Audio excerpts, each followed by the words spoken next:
ترکی کے صدر رجب Tayyip Erdogan کے پیر شیخ محمود آفندی نقشبندی۔ شیخ محمود آفندی شمالی ترکی کے رہنے والے ہیں۔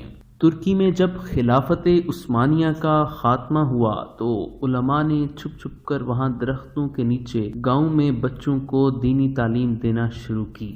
جب وہاں فوج کے لوگ آتے تو فوراً بچے کھیتی باڑی میں مشغول ہو جاتے اور یوں محسوس ہوتا تھا کہ یہ بچے کوئی تعلیم حاصل نہیں کر رہے۔ انہی طالب علموں میں ایک طالب علم شیخ محمود آفندی نقشبندی بھی شامل ہیں، جنہوں نے اسی طرح تعلیم حاصل کی۔ اپنے گاؤں میں تعلیم کا سلسلہ جاری رکھنے کے دوران ان کے 2 خلفاء کو شہید بھی کیا گیا۔ پھر انہوں نے وہاں سے شہر کا رخ کیا۔ وہاں ایک قدیم مسجد تھی۔ شیخ محمود آفندی وہاں رہنے لگے اور 40 سال تک وہاں درس دیتے رہے۔ تقریباً 18 سال تک ان کے پیچھے کوئی نماز پڑھنے والا نہیں تھا، اور 18 سال کے بعد موسیٰ امجانی نامی شخص نے اپنے بچے پڑھانے کے لیے بھیجے، جن کے آج پورے ترکی میں 300 مکاتب اور مدارس ہیں۔ اب اس مسجد میں اذان ہوتی ہے تو لوگ جوق در جوق اس مسجد میں نماز کے لیے آتے ہیں۔ ترکی سے جب خلافت عثمانیہ کا خاتمہ ہوا اور وہاں کے بانی کمال اتا ترک نے عربی زبان اور دینی علوم پر مکمل پابندی لگا دی تو شیخ آفندی نے اپنے طلباء کو انگوٹھوں کے اشاروں پر صرف اور نحو کی گردان پڑھائی اور حج اور نماز کے مسئلے بھی ہاتھ کے اشاروں سے سمجھائے۔ شیخ محمود آفندی نے بہت ساری کتابیں لکھیں، جن میں قرآن مجید کا ترکی زبان میں ترجمہ 18 جلدوں میں بھی شامل ہے۔ رجب طیب اردگان ان سے والہانہ عقیدت اور محبت رکھتے ہیں۔ شیخ محمود آفندی کے محلے کے چشم دید گواہ عیسیٰ منصوری لکھتے ہیں کہ اس محلے میں داخل ہوتے ہی محسوس ہوتا ہے کہ گویا صدیوں پرانے دور کے خالص خانقاہی ماحول میں آ گئے ہیں۔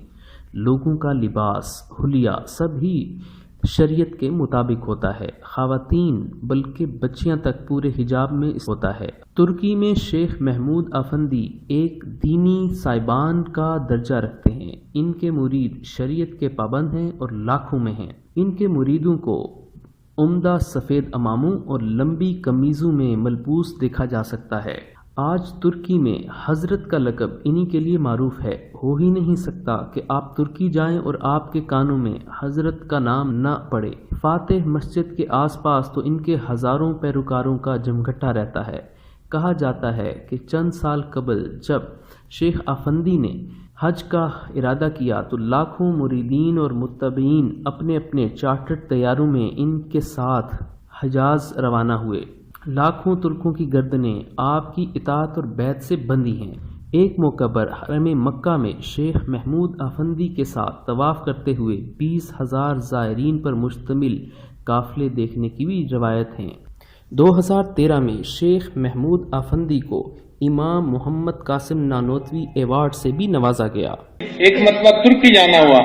ترکی میں ایک بزرگ رہے ہیں علامہ زاہد القوثری رحمۃ اللہ علیہ، جو امام اعظم حنیفہ رحمۃ اللہ کے دفاع میں انہوں نے بہت اعلیٰ کتابیں لکھی ہیں، بہت اچھا کام کیا انہوں نے، اور ان کے شاگردوں میں بہت کم لوگ ہیں اس وقت دنیا میں۔ ایک آخری شاگرد ہیں ان کے جو ترکی میں موجود ہیں۔ ان کے بارے میں سنا تھا کہ وہ اب عام طور پر لوگوں کو حدیث کی اجازت زیادہ نہیں دیتے، بہت کم علماء کو دیتے ہیں۔ تو ہم نے مسجد میں جمعہ کی نماز پڑھی تو وہ بھی اس مسجد میں جمعہ کے لیے تشریف لائے، تو ان سے سلام کیا۔ سلام کے بعد میں نے عرض کیا کہ حضرت میں حدیث کی اجازت کی نیت سے یہاں آپ کی زیارت کے لیے حاضر ہوا ہوں۔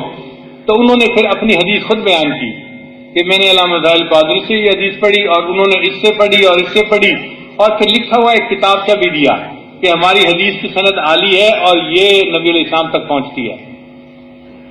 تو الحمدللہ کہ وہ سند بھی اس وقت ایسی ہے کہ دنیا میں بہت کم لوگوں کے پاس ہے۔ وہاں کے ایک بزرگ عالم دین شیخ محمود آفندی مدظلہم، یہ وہاں کے بڑے عالم بھی ہیں اور بڑے درجے کے صاحب طریقت بزرگ ہیں۔ کامل شیخ محمود آفندی نے کام شروع کیا ہوا ہے کہ وہاں چھوٹے چھوٹے مکاتب شروع کیے ہیں فی الحال، اور الحمدللہ ان کا حلقہ ارادت اور ان کا حلقہ اثر دور دور تک پھیل رہا ہے۔ ویڈیو کے نیچے سبسکرائب کے بٹن پہ کلک کریں، بیل کے آئیکن پہ کلک کیجئے تاکہ ہر نئی ویڈیو کی نوٹیفیکیشن آپ کو مل جائے۔